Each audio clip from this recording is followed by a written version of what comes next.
My wife's phone had a passcode I didn't know, on a phone I'd bought her myself 14 months earlier. $1,140. That's what the phone cost, paid off in 3 installments on my card, a gift for her 35th birthday, because her old one kept dying mid-conversation. I stood in our kitchen one Tuesday night, holding it, watching the screen reject my thumbprint for the 3rd time, and something in my chest went cold before I even understood why. I thought that would be the worst thing I found that week. I was wrong, because 2 days later, a text came through on that same phone while it sat charging on the counter, and the name on the screen wasn't a name I expected to see at all. It was Tyler's. But here's what neither of them knew.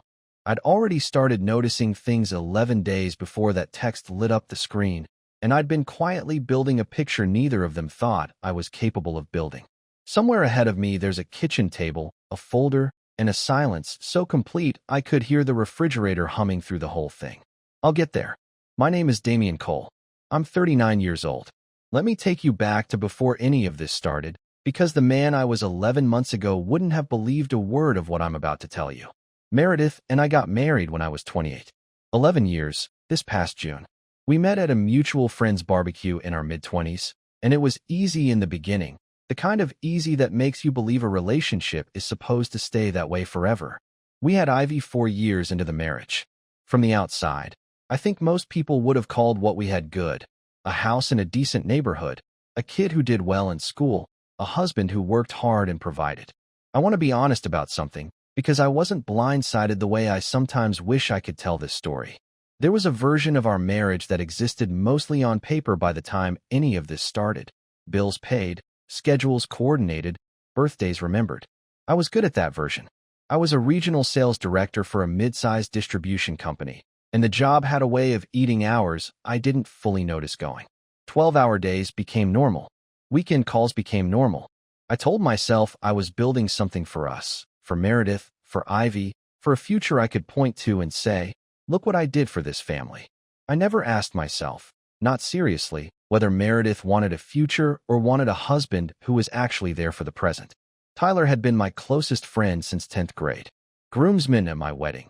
The guy who helped me carry furniture into 3 different apartments over 15 years. The one who taught Ivy how to skip rocks at the lake house we rented every August. He ran his own contracting business, and over the years he'd done half the work on our house. The deck, the finished basement, a bathroom remodeled 2 summers back that took longer than either of us expected. He was around. That had never once struck me as strange, because why would it? He was family, practically, in the way old friends become family when there's nobody else around to fill that role. The first thing I noticed, if I'm being honest with myself now, was small enough that I almost didn't count it as a thing at all. Meredith started taking her phone into the bathroom with her. Not every time, but enough that I clocked it, filed it away, told myself everyone does that now. Everyone's glued to their phone. It doesn't mean anything. It would take me another 2 weeks to understand that I'd noticed it, because some part of me already knew something was different. The second thing was smaller still. She started running in the mornings, something she'd talked about doing for years and never actually did. Up at 6, back by 7, showered before Ivy was even awake for school. I made her coffee one of those mornings, the way I used to when we first got married, and she was already out the door by the time it finished brewing. I told myself I was proud of her. I mostly was. She said it like it was nothing when I asked, once, over dinner, what got her running again after all this time. I just needed something that was mine, she said. It wasn't nothing. I just didn't have the ears for it yet. Around that same time, Tyler started coming by more. Not for work. The bathroom remodel had wrapped months earlier, no active project on the books. He'd stop by on a Thursday with beer, sit on the porch with me for an hour, sometimes stay for dinner if Meredith had made enough. I never thought twice about it. He'd been doing that, in one form or another, for 15 years. What I didn't notice, what I only understood much later, looking back at things I'd filed away without examining, was how those visits had started clustering on nights I worked late. How Meredith mentioned him in conversation more than she used to, small offhand references. Tyler thinks the fence needs replacing. Tyler said the market's good for selling right now. Small things. The kind of things you don't notice accumulating until someone hands you the full list at once. Ivy gave me the first real thread, though she had no idea she was giving me anything at all. We were driving home from her Saturday soccer practice, And out of nowhere, watching the road pass by the window, she said, "Uncle Tyler picked me up from Maya's birthday party. Mom said you were working." I kept my eyes on the road. "That's nice, Bug," I said. "When was that?" "Last week," she said, already moving on to something else, some story about a girl on her team who'd scored a goal by accident. I didn't push it further with her.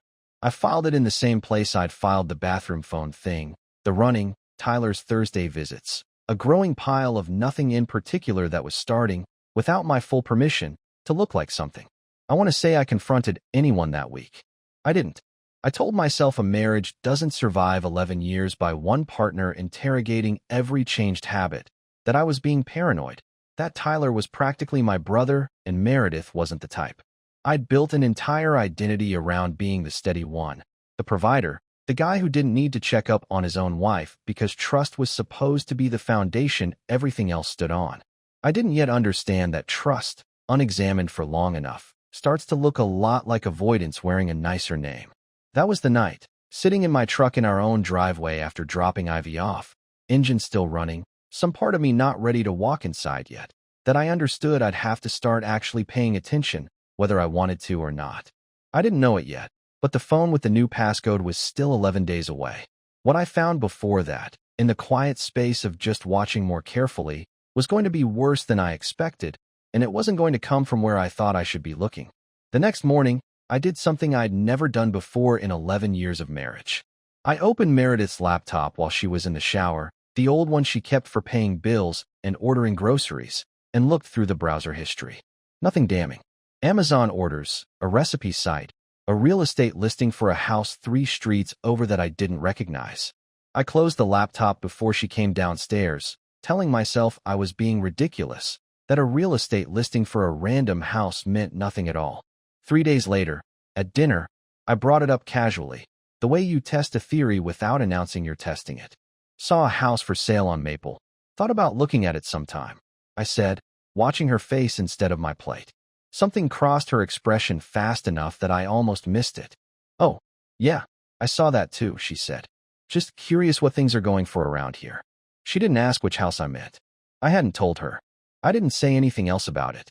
I sat with that small, wrong detail the rest of the night, the way you sit with a splinter you can't quite locate. The following week, a name entered the picture that pulled my attention somewhere I hadn't expected. Meredith mentioned, almost in passing, that she'd been getting coffee sometimes with a guy from her office named Derek, someone new to the accounting team. Just work stuff, budget questions, nothing exciting.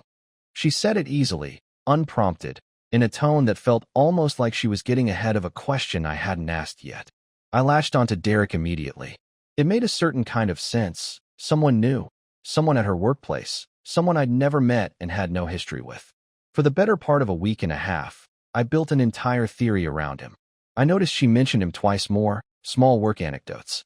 I noticed she'd started dressing slightly differently for the days she worked in office, nothing dramatic, just more care than she used to put in. I convinced myself Derek was the answer, and everything else, the phone, the running, Tyler's visits, was just noise I'd been reading into. I even looked him up online one night, scrolling through a LinkedIn profile like it might tell me something. Derek Alvarez, 31, recently relocated from Denver, married, 2 young kids based on his profile photo. I stared at that photo a long time, feeling something ugly and certain settle into my chest. Then, at Ivy's school fundraiser the following Saturday, I actually met him. Meredith introduced us in passing. "This is Derek, from my office," and he shook my hand, easy and unguarded, spent most of the conversation talking about his kids' baseball schedule and how he was still finding his way around town. Nothing in him read as a man hiding anything. Nothing in how Meredith spoke to him carried any weight beyond ordinary work familiarity. Driving home that night, I understood I'd built an entire theory on top of nothing but a coincidental house listing and my own unraveling nerves. Derek wasn't it. Whatever I'd been sensing for weeks pointed somewhere else entirely, and I'd wasted 10 days chasing the wrong shape of it. That was the first time I understood how easily suspicion attaches itself to the nearest unfamiliar name, whether or not that name has done anything at all. I felt something close to embarrassment sitting with that, and underneath it, a colder thought I couldn't shake. If it wasn't Derek, Then the pieces I'd already collected pointed closer to home than I wanted to admit. The passcode, the running, the Thursday visits that had never once actually involved work. My sister Claire called that week, something she rarely did outside of holidays. "You seem off lately," she said, careful, testing the water. "Everything okay with you and Mare?" "Fine," I said. "Why?" "No reason," she said, too fast. "Just, you seemed distracted at Mom's birthday thing." She changed the subject to something else almost immediately, and I didn't think much of the exchange again for several days. I should have. The real shift came on a Thursday, one of Tyler's regular porch nights. He showed up around 7 with a six-pack, same as always, and we sat out back while Meredith put Ivy to bed inside. Somewhere in the conversation, talking about nothing in particular, I mentioned offhand that work had me traveling to Denver the following week for a regional meeting, 3 nights, standard stuff. Something in Tyler's face did something I couldn't name in the moment. A beat too long before he answered, a slight shift in how he held his beer. "Yeah?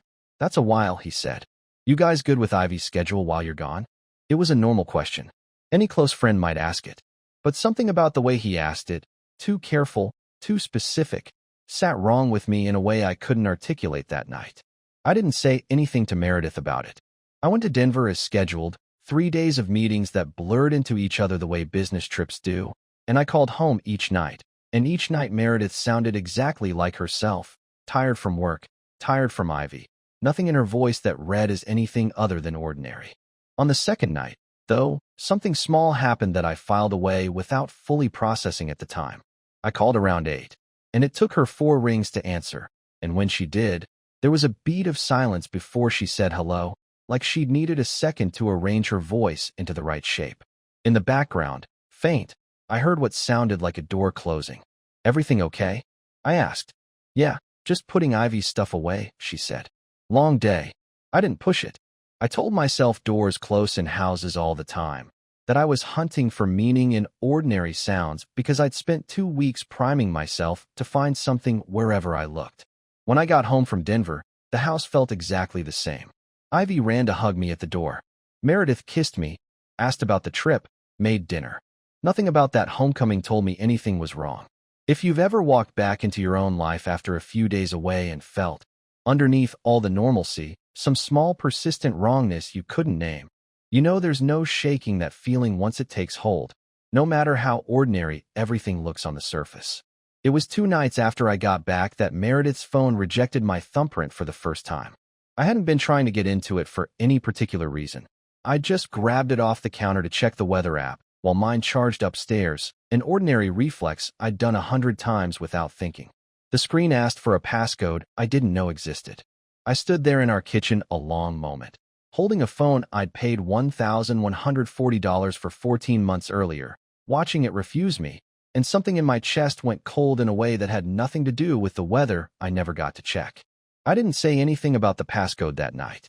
I set the phone back down exactly where I'd found it, screen down, and went about the rest of the evening like nothing had happened. 2 days later, the phone buzzed on the counter while it was charging, and I was standing close enough to see the preview before the screen locked itself again. A name. Tyler. 1 line of text, cut off before I could read the whole thing. Can't stop thinking about. The screen went dark before I could see the rest. I stood in that kitchen a long time, feeling the floor tilt slightly under something I hadn't let myself fully consider until that exact moment. Tyler had been in our lives for 15 years. Groomsman at our wedding. The guy who'd built half our house with his own hands. I felt something close to nausea, standing there, trying to make the 2 facts sit next to each other in my head. Tyler, and that message, and my wife's newly locked phone. I want to be honest about something here, because I built an entire competing theory in the days that followed, one that turned out to be almost entirely wrong. I convinced myself, for nearly a week, that whatever was happening ran through Claire, my own sister, instead of through Tyler directly. It made a strange kind of sense at the time. Claire had called me out of nowhere asking if things were okay. Claire and Meredith had gotten closer over the past year, coffee dates, text threads I wasn't part of. I started to wonder if Claire knew something and was circling around telling me outright, the way people do when they're caught between loyalties. I even asked her directly, clumsily, over the phone one night. "Is there something going on with Meredith you're not telling me?" Claire was quiet a moment. "Damian, What are you talking about? I don't know, I said. Forget it. She didn't forget it. She called me back the next day, worried, asking if everything was okay between us, if I needed to talk. Whatever she knew or didn't know, it became clear fast that she wasn't hiding anything about an affair. She was just a sister who'd noticed her brother sounding strange and was trying, clumsily herself, to figure out why. I'd built an entire wrong theory on top of ordinary sibling concern. That was the second time in a matter of weeks I understood how easily suspicion attaches itself to whoever happens to be standing nearby, whether or not they've done anything at all. If it wasn't Claire, then the message on Meredith's phone pointed exactly where it appeared to point, and I'd spent a week avoiding that conclusion because the alternative was easier to sit with. I started paying attention to Tyler differently after that. Not confronting him, not yet, just watching.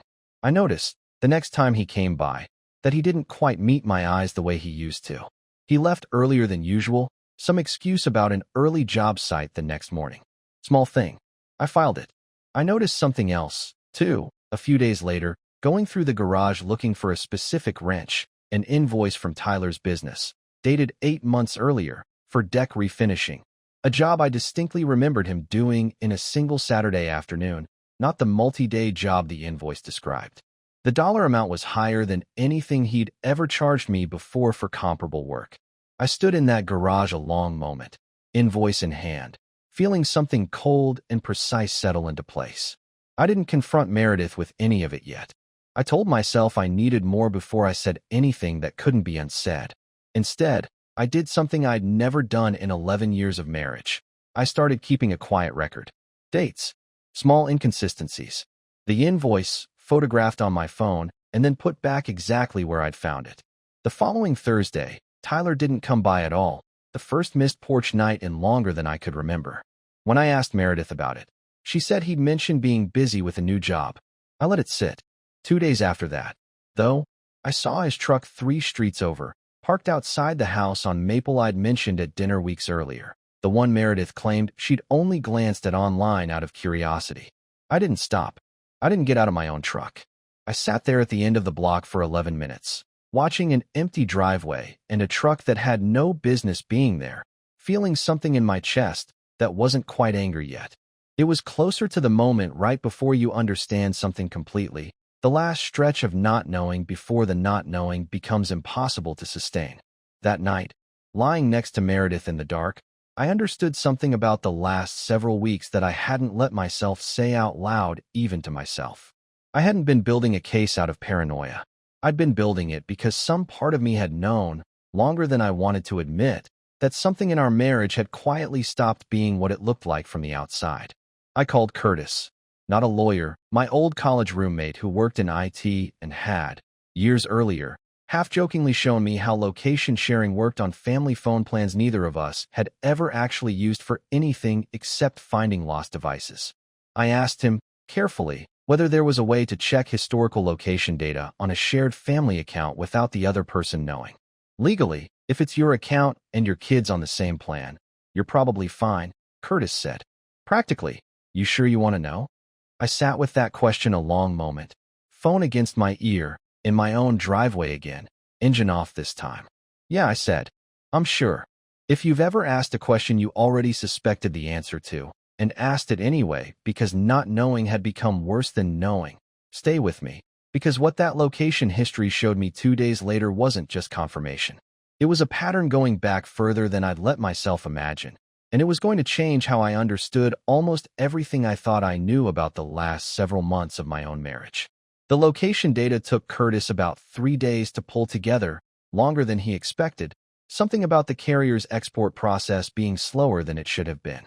When he finally sent it over, I sat at my kitchen table at 11 at night, Meredith already asleep upstairs, scrolling through 6 months of time-stamped coordinates on a spreadsheet he'd built for me. It wasn't damning at a glance. Most of it was exactly where she said she'd be. The office, Ivy's school, the grocery store on 5th.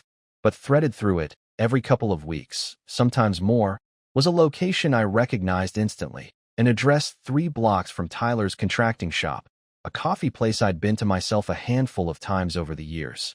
The timestamps clustered on weekday afternoons, an hour or 2 at a stretch, going back at least 5 months. I sat with that for a long time before I did anything else. Not confronting her yet. Not calling Tyler. Just sitting with the shape of it. The way you sit with a diagnosis before you're ready to say the word out loud. The next piece came almost by accident, the kind of thing that recontextualized something I'd already half explained away weeks earlier. Ivy, coloring at the kitchen table one afternoon while I made dinner, asked me out of nowhere whether Uncle Tyler was going to be her stepdad someday. I nearly dropped the pan I was holding. "Why would you ask that, Bug?" She shrugged, focused on her drawing. "Mommy said something about it to Aunt Dana. On the phone." I wasn't trying to listen. Dana was Meredith's college friend, someone I'd met maybe a dozen times over the years. Always pleasant, never someone I'd have suspected of knowing anything. I called her 2 days later, framing it carefully, telling her I was worried about Meredith, that something seemed off, hoping she might know something. Dana went quiet on the phone for a long moment. "Damian, I really don't think I should be the one." "Dana, please." She exhaled, long and slow. "I told her months ago she needed to tell you," she said finally. "I told her more than once. I don't know what she's been waiting for." That was the moment the hidden history layer of all of this cracked open, the piece that reframed everything I thought I understood about how long this had actually been going on. According to Dana, it hadn't started 5 months ago, the way the location data suggested.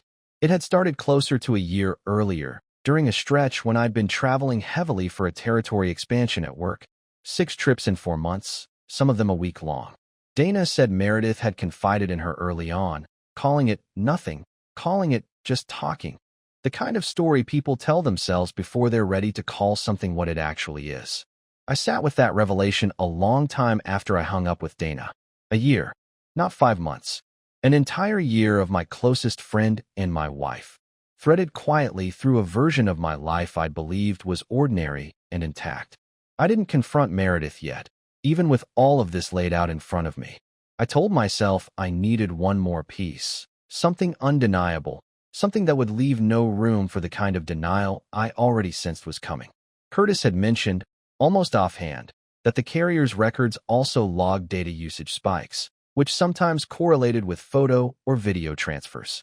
I asked him to pull that too, feeling something ugly and necessary in the asking. What came back 3 days later was the piece I put in a folder and didn't touch again until I was ready. A photo, recovered from a shared cloud backup Meredith had forgotten was still linked to our family account from years earlier, before she'd set up a separate one. A single image. Meredith and Tyler, in a car I didn't recognize, her hand resting on his forearm, both of them laughing at something outside the frame. Timestamped 4 months earlier. I printed it.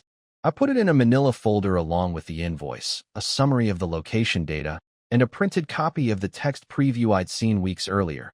Can't stop thinking about. And I put that folder in the bottom drawer of my desk at work, not at home, somewhere Meredith would never think to look. I came close to using it that same week. Meredith and I were getting ready for bed one night, and something in her voice, some casual mention of grabbing coffee with a friend the next day, nearly pulled the whole thing out of me right there, unplanned, before I was ready. I stood in our bathroom doorway, toothbrush still in my hand, the folder's contents sitting behind my eyes like a physical weight, and I said nothing. I went to bed instead, lying awake most of the night, understanding that I'd come within a single sentence of blowing up everything before I had the full picture, and that the cost of staying quiet a little longer was smaller than the cost of moving too soon. The following week, Tyler texted me directly, something he almost never did outside of arranging porch nights, asking if I wanted to grab a beer, just the two of us, no particular occasion. I said yes. I don't fully know, even now, whether some part of him needed to look me in the eye one more time before whatever was coming came, or whether it really was nothing more than an old habit between old friends. We sat at our usual bar, and for the first 20 minutes it was ordinary. Work, the Broncos, nothing that gave anything away. Then there was a pause, the kind where a person is deciding whether to say something. "You good, man?" he asked. "You've seemed off." "I'm good," I said. "Work's just been a lot." He nodded slowly, picking at the label on his beer bottle, peeling it in one long strip, something I'd never once seen him do in 15 years of knowing him. He didn't look at me while he did it. I didn't say anything else. I've thought about that moment more than almost any other since. The version of me sitting in that bar with a folder in a locked drawer 40 miles away, watching my oldest friend peel a label down to nothing, giving him every chance in the world to say something first, and neither of us saying it. I didn't know it then. This is what he was living through that night. I kept telling myself it wasn't going to happen again, every single time, for almost a year. I told myself she was going to tell him eventually, that it wasn't my place to be the one who ended everything. I sat across from him at that bar, and I thought about how many years we'd known each other, how many times he'd had my back when nobody else did, and I couldn't make myself say 6 words that would end it right there. I told myself I owed her the choice of telling him herself. I don't know anymore if that was loyalty to her or plain cowardice about him. Maybe there's no real difference between the two. That's what he was carrying. I didn't know any of it yet. I just knew he'd ordered a second beer before finishing his first, and that something about the whole evening left me colder than the walk to my truck afterward should have. The custody-agnostic word for what I was building had stopped being suspicion weeks earlier. What I had now, sitting in that drawer, was proof, a year-long timeline, a photograph, a friend who couldn't look me in the eye. What I didn't have yet was the moment, and the moment I chose would end up mattering more than almost anything else in this entire story. I decided on a Sunday. Ivy was at my mother's for the weekend, a standing arrangement that happened once a month, which meant Meredith and I would be alone in the house for the evening. I'd been carrying the folder in my car for 4 days by then, waiting for a night when nothing else could interrupt it. I picked her up from the office that Friday like nothing had changed, made dinner Saturday, let 2 ordinary days pass so nothing about my behavior would tip her off before I was ready. Curtis had been right about one thing without ever having to say it directly. The moment mattered as much as the evidence did. Sunday evening, after we'd eaten, I asked her to sit down at the kitchen table. Not the living room. The kitchen, where the folder already sat, closed, in the center of the table, where I'd set it 20 minutes earlier while she was upstairs. "What's that?" she asked, sitting across from me. I didn't answer right away. I opened it instead and laid the contents out one at a time, the way Curtis had laid out spreadsheets for me weeks earlier. Methodical, unhurried, each piece placed square in front of her. The invoice first. Deck refinishing, 8 months ago. Tyler charged us for 4 days of work I watched him finish in one afternoon. Her face didn't move much. I don't remember the specifics of an invoice, Damian. The location printout next. Same coffee place, 3 blocks from his shop. 11 times over 5 months. Not once did you mention it. I get coffee with a lot of people, she said. That's not evidence of anything. The photo.